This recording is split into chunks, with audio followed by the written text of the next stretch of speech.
The Galactic Council mocked humanity, until Earth unleashed a war that broke the stars. The vote had already begun by the time I reached my seat. I was late by 4 minutes. Not because of carelessness, but because the corridor leading to the Grand Chamber had been deliberately rerouted for the human delegation. Again. The third time in 6 weeks. They never announced it as deliberate. They never had to. My name is Claire. Claire Ellison. Junior Diplomatic Liaison, Earth Council Division, 29 years old, and the only human being sitting in a chamber that holds the representatives of 61 civilizations. I carried a thin data slate, a translation earpiece, and absolutely no illusions. The chamber itself was built for grandeur. It curved upward like the inside of a shell, with tiered seating arcing around a central floor where the speaker stood. Every seat glowed faintly with the crest of its species. The Valkyrie delegation sat at the highest tier, 3 rows above everyone else, which was not an accident of architecture. It was a statement made in stone and lighting. Ambassador Drell of the Valkyrie Imperium was speaking when I sat down.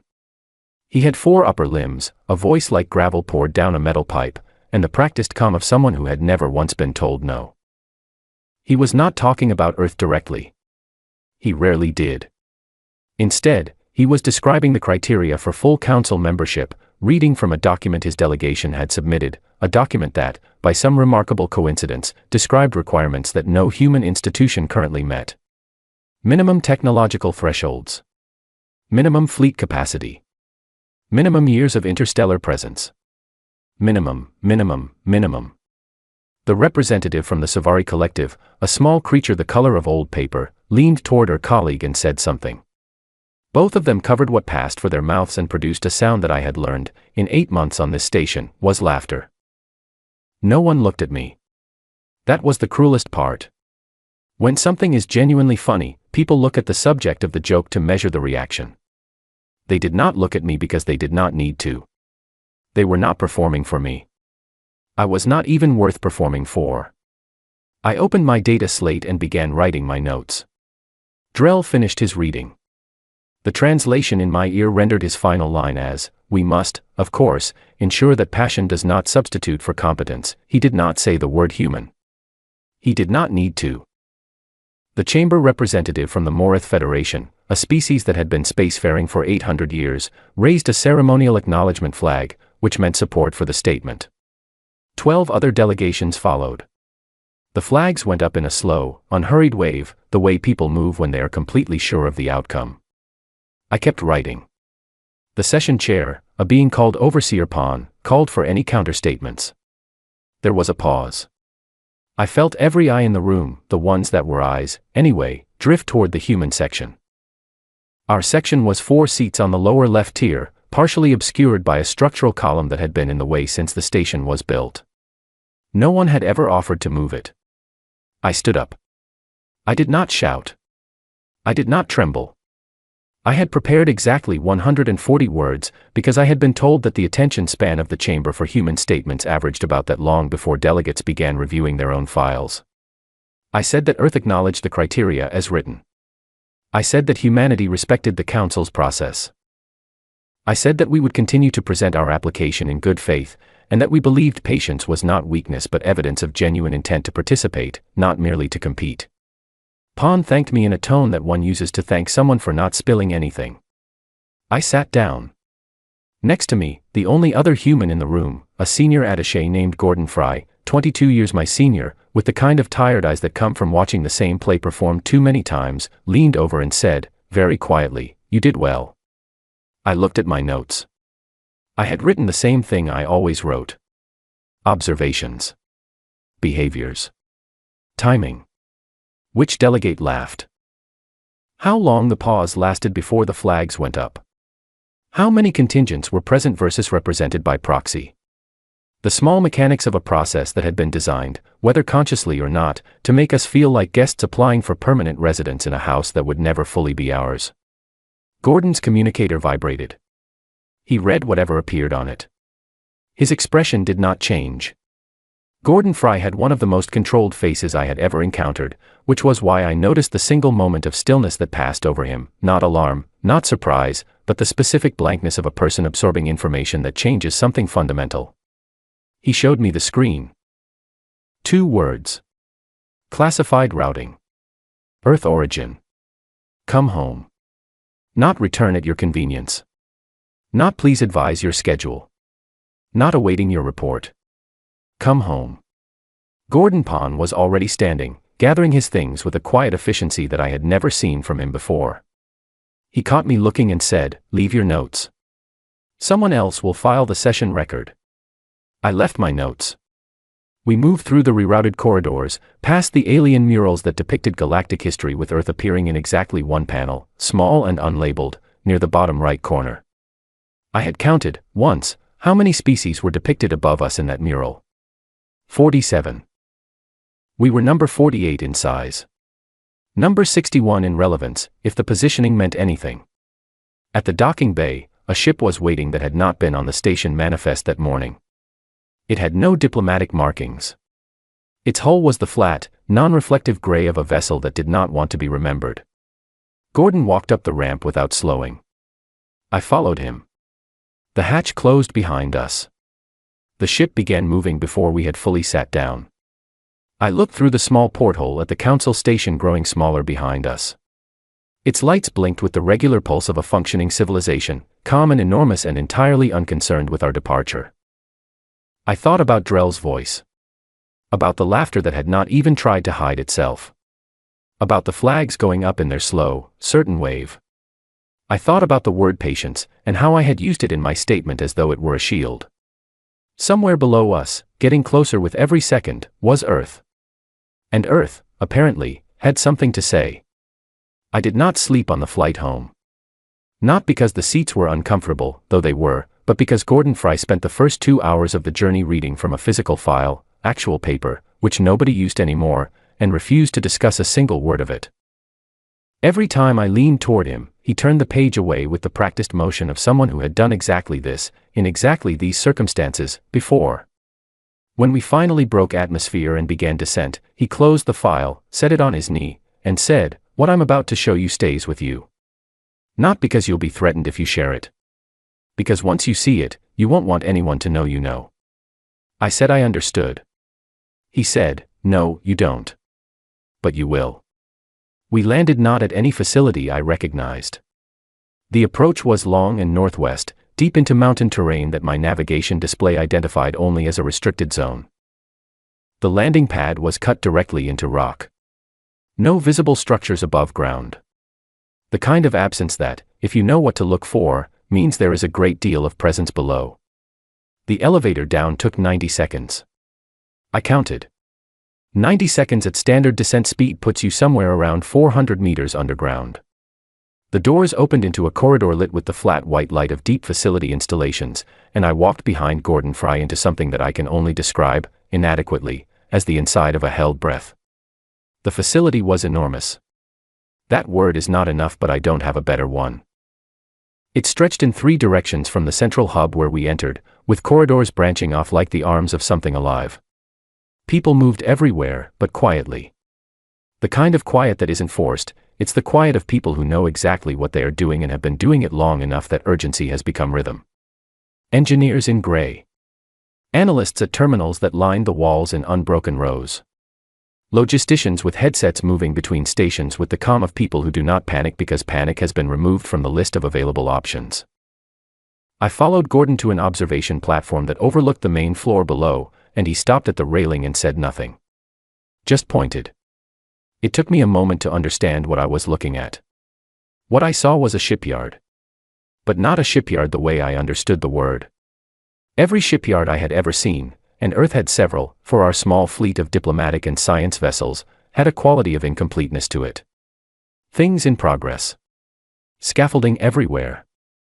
The appearance of a project underway. This was not a project underway. This was finished. It had been finished for some time, and now it was being prepared to move. The ships were unlike anything in the Galactic Registry.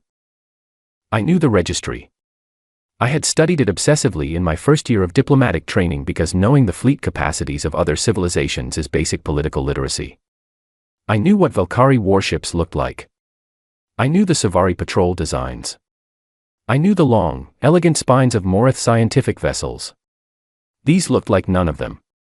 They were dark, not painted, but constructed of a material that absorbed light rather than reflecting it. Their shapes were angular in some places and swept in others, the way something looks when it has been designed not for appearance but for a single, specific purpose. They sat in their berths in long rows that disappeared into the far end of the facility, and I could not see the end of the rows. A woman approached from my left. Her name, as she introduced herself, was Dr. Ada North. She had the look of someone who slept 4 hours and considered it sufficient. She carried no file, no slate. She spoke from memory. She said the program had a name internally, but the name was not important. What was important was the timeline. 31 years.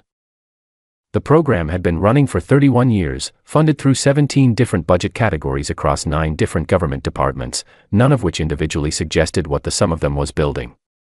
I asked her how many ships. She said 3,412. Fully crewed. Armed. Provisioned for extended engagement. I gripped the railing. She continued. The doctrine, she explained, was developed in the first decade. It was not based on alien military theory, because alien military theory assumed a shared framework of what conflict costs and what an acceptable outcome looks like. Human military theorists had noticed, early, that humans calculated those things differently. Other species fought to win. Humans fought even when winning looked improbable, and sometimes especially then. The doctrine formalized that tendency and turned it into a system. Not recklessness. Precision. The precise application of sustained, unrelenting pressure, designed to outlast an enemy's willingness to continue. She called it the persistence framework. Gordon, standing beside me, said quietly, "You were not in that council chamber to represent Earth. You were there so they would watch you while they weren't watching us." It landed like a stone dropped into still water. 8 months. 8 months of rerouted corridors and flags going up in slow, contemptuous waves and laughter that didn't bother to lower its voice. 8 months of me standing up and speaking my 140 carefully chosen words while Gordon sat beside me with tired eyes, and none of it had been diplomacy in the way I understood diplomacy. It had been a performance designed to hold attention in one direction. I had been the distraction. Willingly, without knowing it, I had been the hand the magician shows the audience. I started to speak. I'm not sure what I was going to say. Ada North stopped me. She said, 4 hours ago, a Velkari strike force destroyed Kepris Station. I knew Kepris. It was a human colony. A small one, as colonies went. Mining and research, mostly. Families. Schools. A population of 412,000 people who had gone there because Earth was getting crowded and the stars were open and humanity had never been very good at staying still. Ada North said it again. Destroyed. Not attacked. Not damaged. Destroyed. The room continued its quiet rhythm around us. No one was running. No one was raised. The information had already moved through this facility and been absorbed, and what was left was the stillness on the other side of it. Gordon Fry, who had the most controlled face I had ever seen, turned away from the railing for a moment. Just a moment. Ada North looked at me steadily. She said, "The Council has issued a statement of deep concern." I did not say anything. She said, "We are not going to the Council." From somewhere deep in the facility, past the rows of dark ships and the quiet engineers and the 31 years of patient, deliberate, invisible work, a sound began. Not an alarm. Not a signal. The sound of engines waking up. Ada North handed me a uniform. It was the same flat gray as the walls, the same non-reflective tone as the halls outside. She said there was a role for me, if I wanted it. Strategic liaison. Translation, not of language but of intent, someone who understood the Council's thinking from the inside, who could tell command what the political response would be before it happened. I looked at the uniform in my hands. 412,000 people.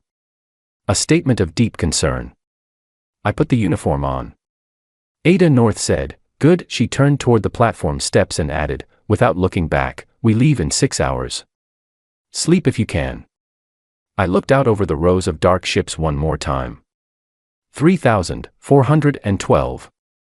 Each one built in secret, over 31 years, by people who understood something that the Valkyrie and the Council and everyone who had ever laughed at the idea of Earth as a peer had not understood. Humanity does not give up. It is not a choice. It is not a policy. It is simply what we are. I had thought, for 8 months, that patience was the shield. I had been wrong.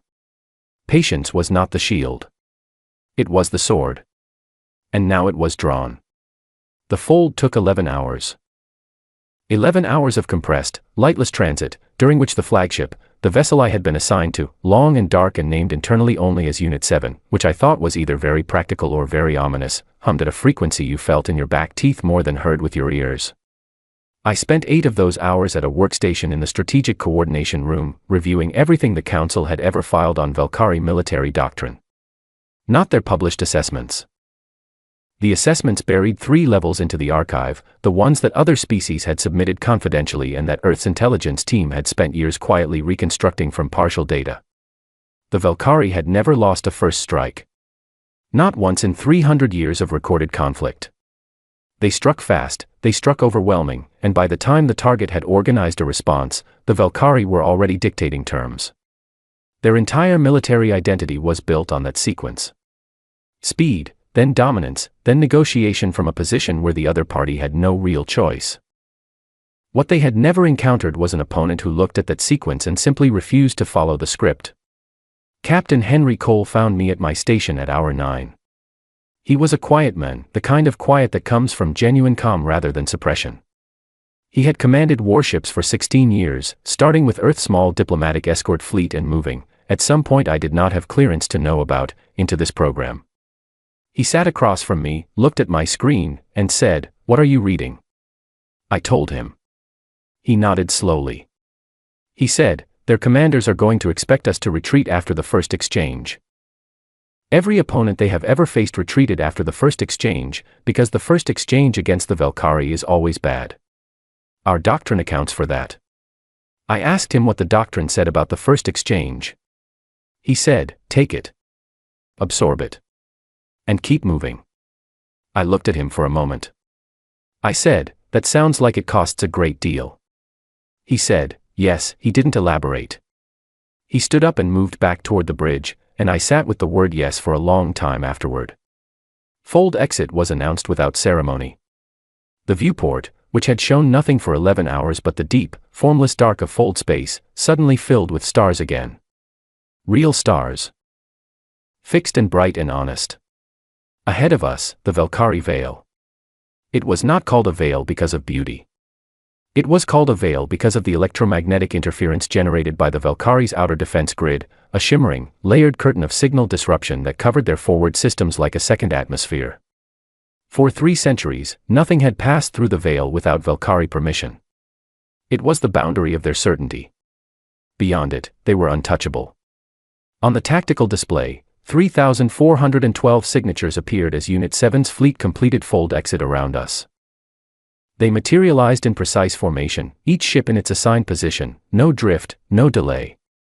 31 years of training expressing itself in a single coordinated breath. I heard the communications officer report that Valkyrie perimeter sensors had registered our arrival. 40 seconds later, a broadcast came through on the standard galactic frequency, the Valkyrie demanding identification, demanding we state our purpose, demanding we hold position or face response. Captain Cole said, "Cut the channel." The communications officer cut the channel. What followed was not heroic. I want to be clear about that, because I have heard the stories people tell afterward, and they tend to become something cleaner and larger than what it actually was. What it actually was 3,000 ships crossing a boundary that had been uncrossed for 300 years, and on the other side, a Valkyrie defense force that had been calibrated for every opponent except this one. The first wave of Valkyrie fire was enormous. It was, by any objective measure, devastating.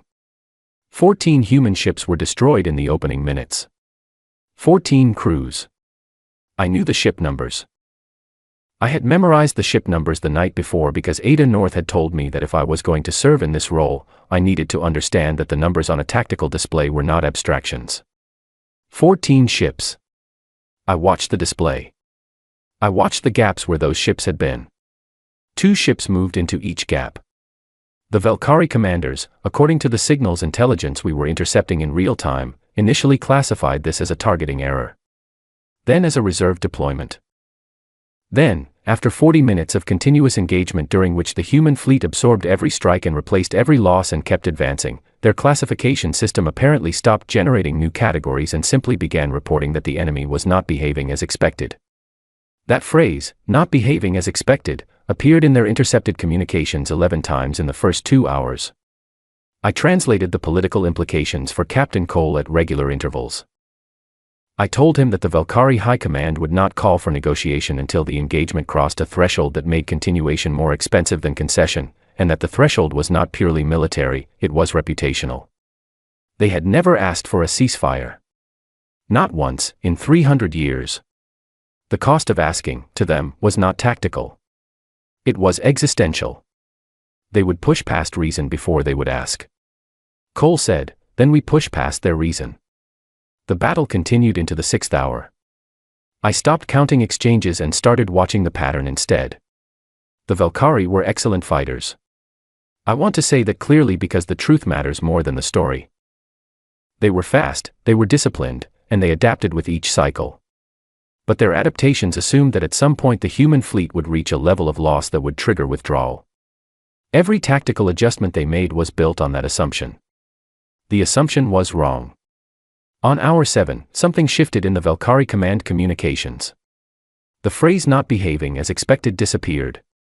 What replaced it was shorter and appeared only once, in a direct exchange between 2 senior Valkyrie commanders. My translation earpiece rendered it as, "What are they?" I wrote that down. I still have that note somewhere. At hour 8, the Council emergency channel activated. I could see the signal on the communications board from across the room.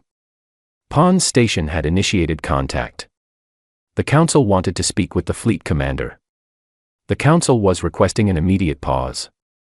The Council was framing it in the language of humanitarian concern and galactic stability.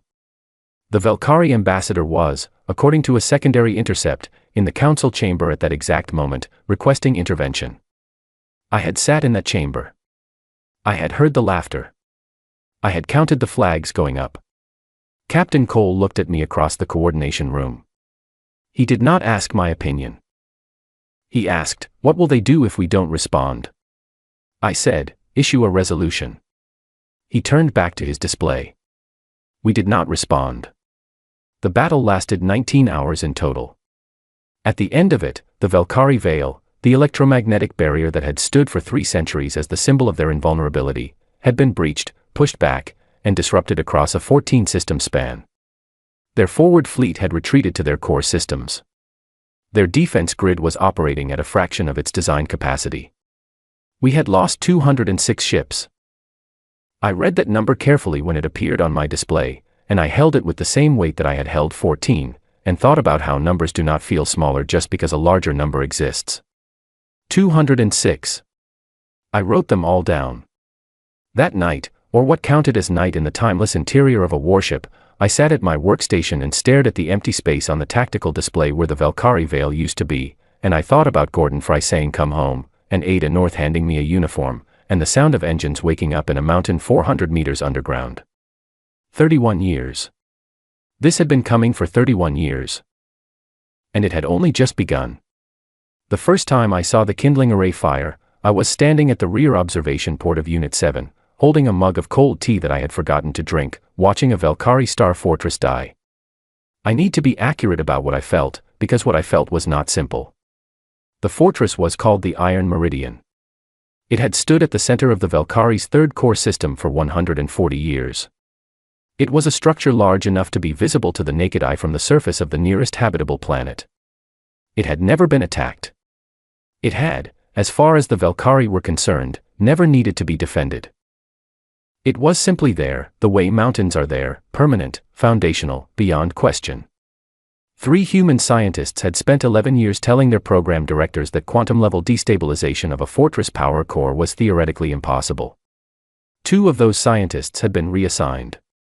One of them, a man named Dr. Peter Flood, had stayed and spent the following 8 years proving that the theory needed to be revised, not the experiment. The kindling array fired once. What followed was not an explosion in the conventional sense. It was more like watching something stop being solid. The iron meridian, which had stood for 140 years, simply ceased to cohere. Its structure came apart from the inside outward, without fire, without debris fields, without the dramatic spectacle of conventional destruction. It became, in the space of 40 seconds, a dispersing cloud of component materials. Dust and signal and silence. The shock wave, not physical, but electromagnetic, was detectable from 3 star systems away. I stood at the observation port and did not move for a long time. Captain Cole found me there. He stood beside me without speaking for a moment, then said, "You're thinking about whether we went too far." I said, "Yes." He said, "Good.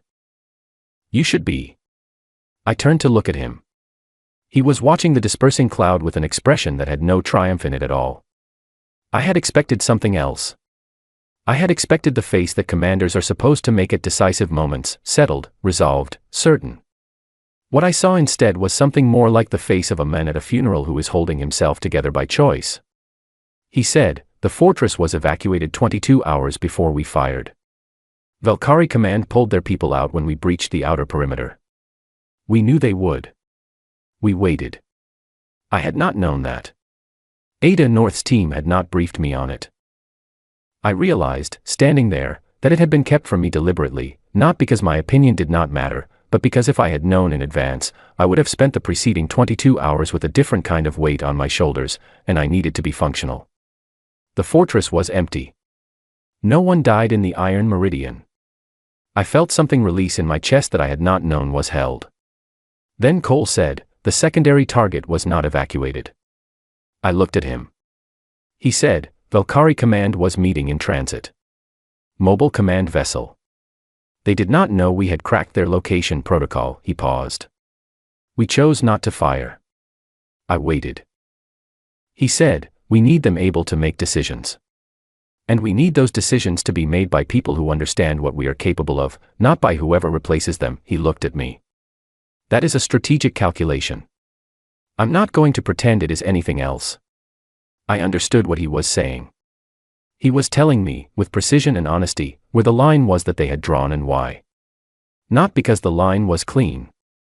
Because the line was theirs, and they had thought about it. The council channel had been active for 16 hours by that point.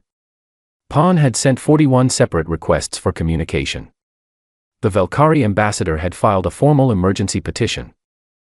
6 other council delegations had co-signed a joint statement calling for immediate cessation of hostilities and arbitration. I reviewed the joint statement and brought it to the senior command briefing that afternoon. I read it aloud. When I finished, I told them what I assessed it meant. I said, "They are not afraid for the Valkyrie. The Valkyrie have other enemies and other crises, and the council has watched them without much concern for a long time. What frightens the council is that they cannot predict us. They built their entire framework of galactic governance on the assumption that every species, once it reaches a certain point, becomes legible, its behavior follows known patterns, its ambitions fit known categories. We do not fit." Admiral Grace Hartley, who commanded the 3rd Fleet Division and who had said perhaps 12 words to me in the 3 weeks since launch, looked up from the briefing table and said, "Is that a problem?" I said, "Not for us." She almost smiled. Almost. The Valkyrie request for armistice came 17 hours after the Iron Meridian's dissolution. It came not through the council channel, which I found interesting, but through a direct military frequency, ship to ship, command to command. It bypassed the entire political apparatus, which meant that their commanders had decided to deal with us directly, without the council as intermediary. That was, in its own way, a form of recognition. Captain Cole brought the request to me for translation of intent. I read it carefully. I said, "They are asking for terms. They are not asking for mercy. There is a difference, and they are being deliberate about it. They want to preserve enough standing to present this to their own population as a strategic decision rather than a defeat." Cole said, "Can we give them that?" I thought about Kepris. I thought about 412,000 people and a council statement of deep concern. I thought about 31 years of dark ships in a mountain and rerouted corridors and laughter that did not bother to look up. I said, that depends on what we ask for in return. What Earth asked for was simple. I drafted the conditions myself, and I kept them to 3 points. Full diplomatic recognition of Earth as a sovereign peer civilization. Immediate elevation to full council membership, without conditions and without the process of minimum thresholds. And a seat at the council table. Not at the edge of the room. Not partially behind a structural column. At the center arc, where the recognized powers sat. The Valkyrie transmitted the conditions to the council simultaneously with their armistice request. The council called an emergency session. I monitored the feed from the coordination room. The session lasted 5 hours and 53 minutes. The session where Earth's original membership application had been discussed, the one where Drell had read his list of minimums and the flags had gone up in their slow certain wave, had lasted 2 days. 5 hours and 53 minutes. They agreed. I sat at my workstation and read the agreement text 3 times to make sure I was reading it correctly. Then I set the data slate down and looked at the ceiling of the coordination room, which was the same flat gray as everything else in the facility, and thought about what had just happened. 412,000 people could not be brought back. That was the weight that sat underneath everything, and it would always sit there. The agreement did not change it. The Iron Meridian's dissolution did not change it. Nothing that came next would change it. But the answer had been given. And it would not be forgotten. Captain Cole found me for the 3rd time, and for the 3rd time he said nothing for a moment, and then he said something true. He said, "Now comes the harder part." I asked him what he meant. He said, "Winning is not the end of anything. It's the beginning of the part where you decide who you are now that you have power." I looked at him for a long moment. I said, "I know." He nodded. He went back to the bridge. I stayed at my workstation a little longer, looking at the agreement text, thinking about the harder part. Thinking about what I would say when I walked back into that chamber. Thinking about the center arc, and the seat that would be waiting, and what it meant to sit in it with all of this behind you. I picked up the data slate. I opened a new document. I started writing. The station smelled exactly the same. I had thought it might not. I had spent the transit back telling myself that surely something would feel different, that a place cannot retain its character when the balance of power around it has shifted this dramatically. I was wrong. The Galactic Council station smelled of recycled air and alien compounds and the specific dry warmth of a place that has been inhabited, continuously, by several hundred species for 3 centuries. It smelled of itself. It would always smell of itself. My name is still Claire. Claire Ellison. Now 30 years old. No longer junior anything. I had been assigned, in the weeks after the armistice, a formal title that was several words long and meant, essentially, that when I spoke, I was speaking for Earth. For all of it. For every human being who had ever stood in a council chamber and been laughed at and kept standing. That is a weight I carried with both hands. The corridor leading to the grand chamber was the direct route. No rerouting. The station's navigation system had been updated, that was the official language, updated, to reflect Earth's new status. For weeks ago, the path to my seat took an extra 11 minutes and past a mural in which humanity was unlabeled and placed near the bottom right.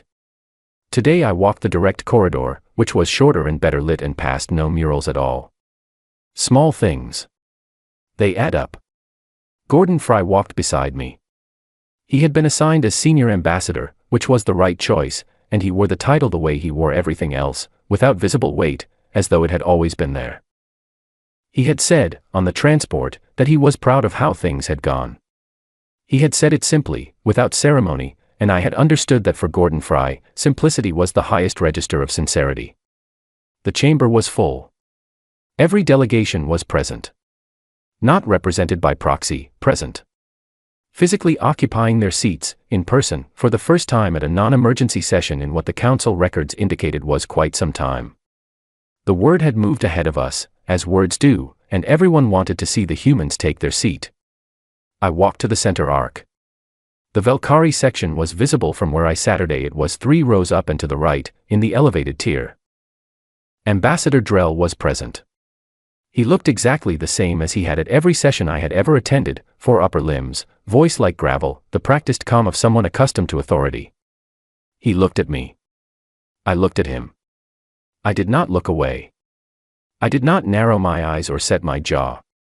I simply met his gaze with the same steadiness I would have given anyone in that room, held it for a moment that was long enough to be intentional, and then turned my attention to the session materials in front of me.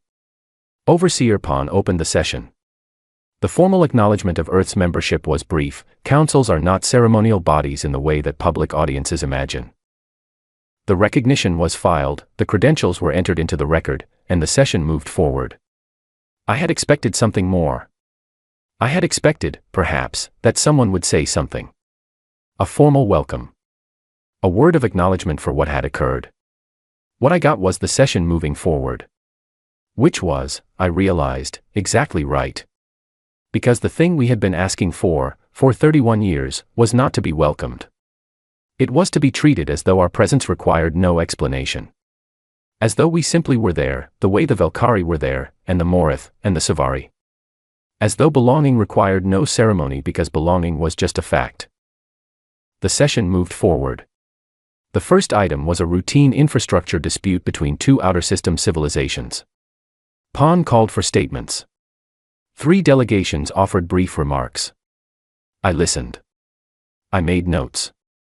The notes were different from the notes I had kept for 8 months as a junior liaison. Those notes had been observations of behavior, small mechanics, the anatomy of how power moved in this room. These notes were substantive. Policy.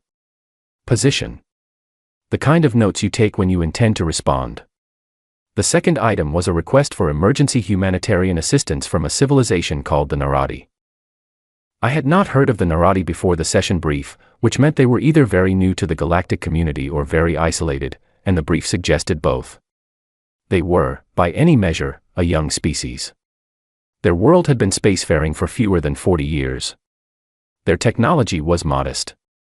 Their delegation was represented by a single individual, a small woman named Deputy Envoy Lila Sharp, a human name, which startled me until the brief clarified that the Narati had made first contact with a human explorer vessel 12 years ago and adopted certain human linguistic conventions in their formal communications.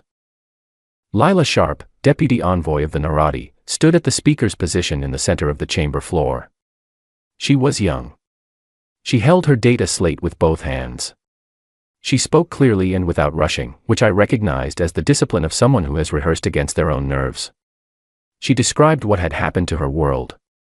A natural disaster, a seismic event of unusual scale that had disrupted their primary agricultural infrastructure.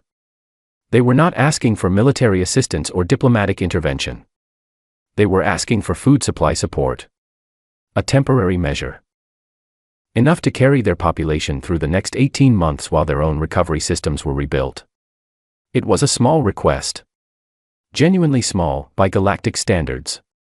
The chamber was quiet when she finished. Pon asked for initial responses.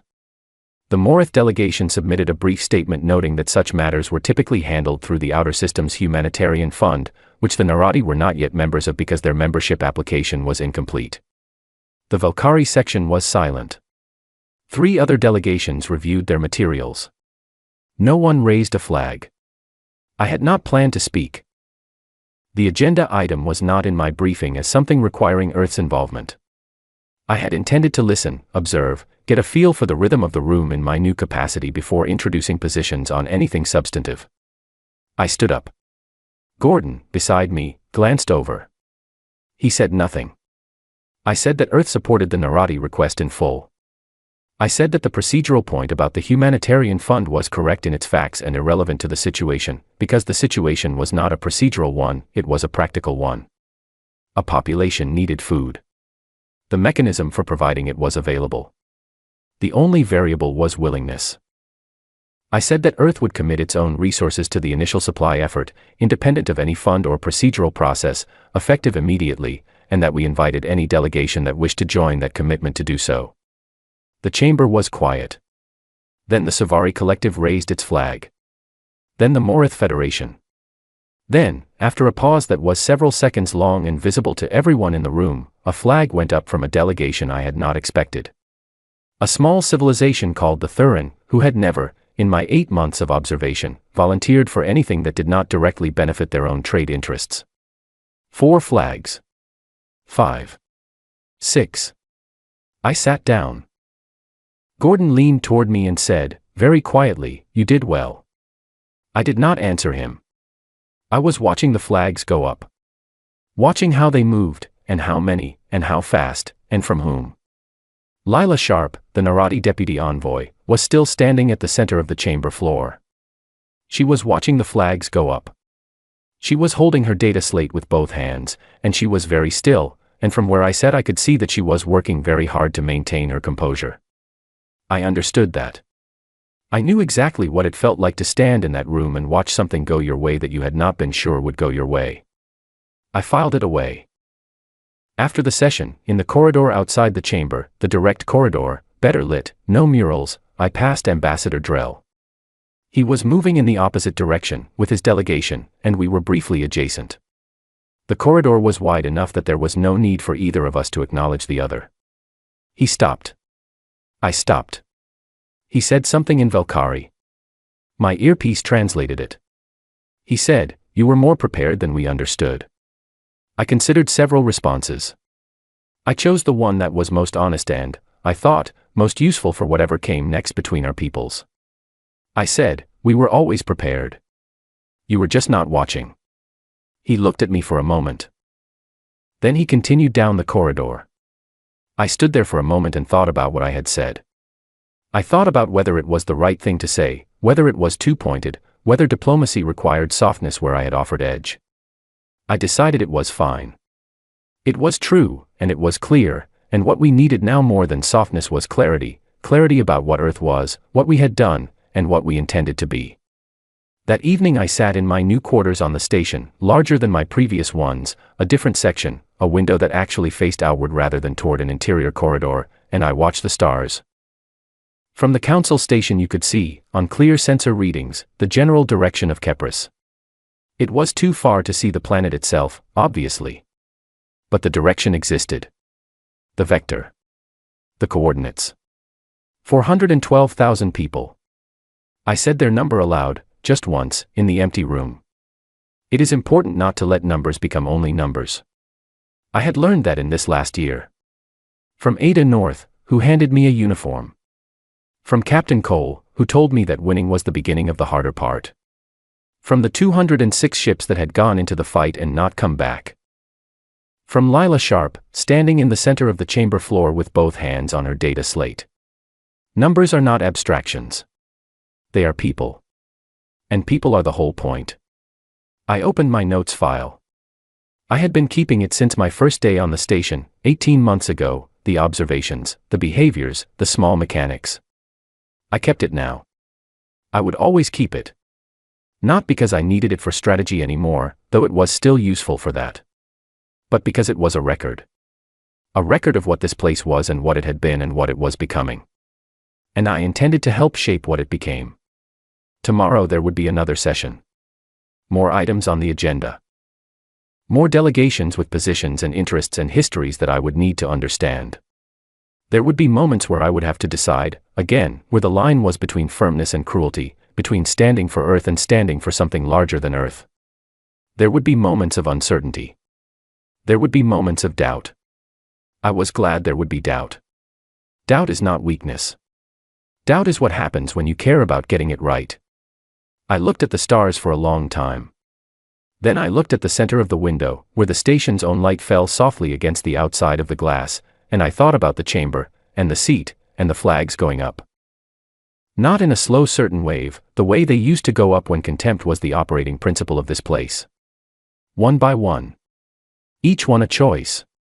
Each one a small piece of something being built. Humanity had been mocked in this place. Humanity had been laughed at, routed through longer corridors, placed behind structural columns, treated as a guest at a table we were not welcome to own. And then humanity had answered. Not with cruelty, but with 31 years of patient, invisible, extraordinary work. And then with ships. And then with silence where there used to be apology. And then with a seat at the center arc and a flag raised for a people we had never met. We had not become what they feared we would become. We had not become conquerors, or tyrants, or the tantrum species finally given enough power to do real damage. We had become, instead, exactly what we had always said we were. Partners. Peers. Members. And we intended to stay that way. I closed my notes file. I turned off the desk light. The stars outside were still there, fixed and bright and honest, the way they always are. I thought about Gordon Fry's tired eyes, and Ada North's 4 hours of sleep, and Peter Flood spending 8 years revising the theory until the impossible became merely difficult, and Henry Cole saying "come home" in 2 quiet words that changed everything. I thought about 31 years. All those people. All that patience.